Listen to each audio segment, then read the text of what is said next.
while you're opening it up, we just a couple things to say about this assignment. Yeah, we were able to put all this together and chamfer that hex okay. That was kind of a tricky part, maybe.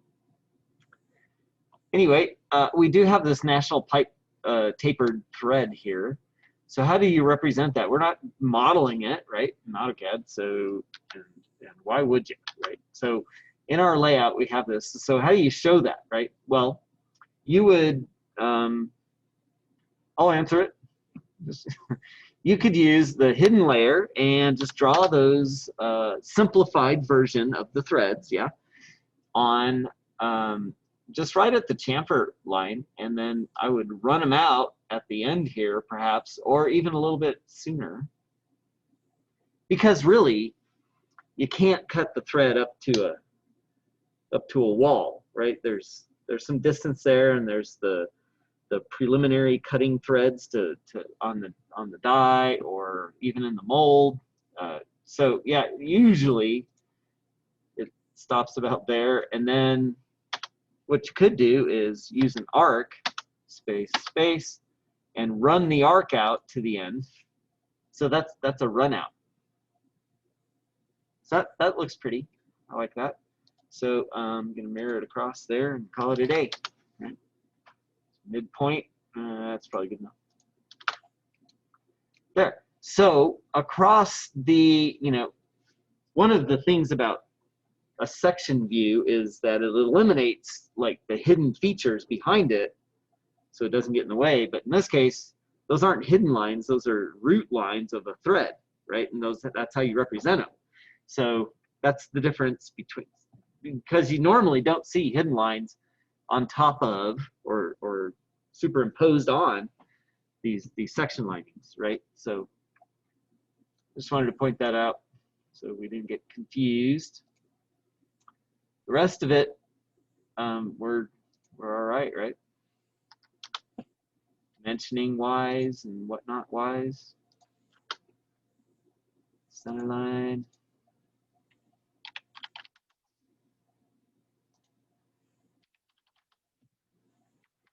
Something like that. And then as far as the dimensioning it, right? There's no dimension that's going to do that for you, so just a leader would work out okay. Let's see what that can look like. We have an ANSI style leader there, and we can just point to it somewhere, and then just type in how you see it, right? So I can't remember what it was. Yeah, a 3/4, and I'm going to put that in not fractional part. So, and then 14 threads an inch, national pipe.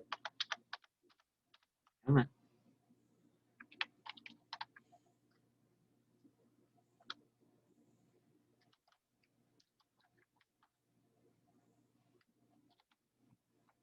Enough? Oh, yeah, what happened? That.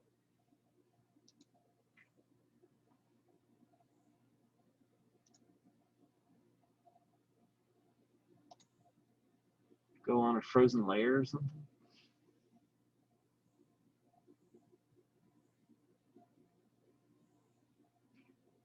No, it looks okay. Yeah, I've seen this before. I think it's just the graphics card, like, doesn't know what to do or whatever. So I'll just draw it out here and do that. I think it'll work here.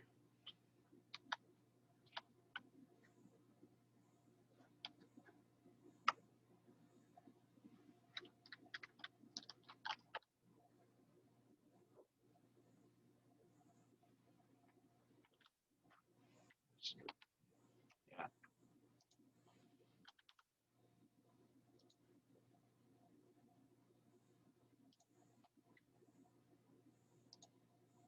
Let's see if I can move it without it screwing me up.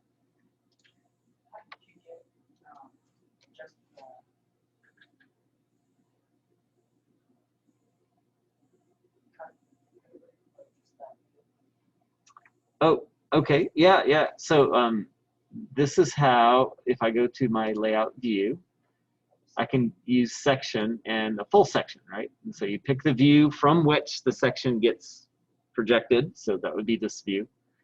And then you draw where the section gets placed, right? So right down the center is a good idea. And so it doesn't really matter there, and then it just projects it, right? So I can go this side if I want. And there's my view.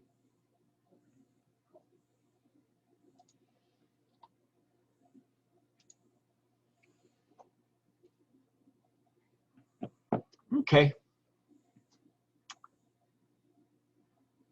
The rest of the dimensions are more or less what we've done before, so it gets a little crowded, so it'll be a nice challenge for us. But it'd be a whole lot worse if we didn't have a section view to do that, like the interior detail. That would be not fun. Just a reminder, probably not a good idea to dimension a lot of those diameters on the end view. Diameters are preferred to be shown on the longitudinal view of this thing. So you would find yourself doing some linear types of dimensioning, like the inside edge here, like this diameter here. You'd see something like this, so you're going to have to put your own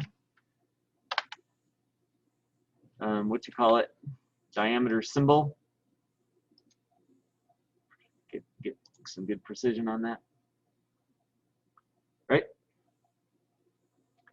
Remember the keyboard, the keystroke for in the GDT font for diameter?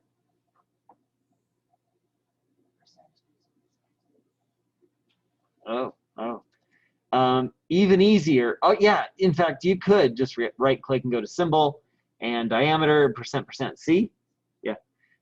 Let's actually look at that. That's a little different. Lowercase n gives you a diameter symbol also, which is a Greek letter phi. But yeah, I kind of like that one better. So yeah. It's not as big, so it makes it look better. There you go.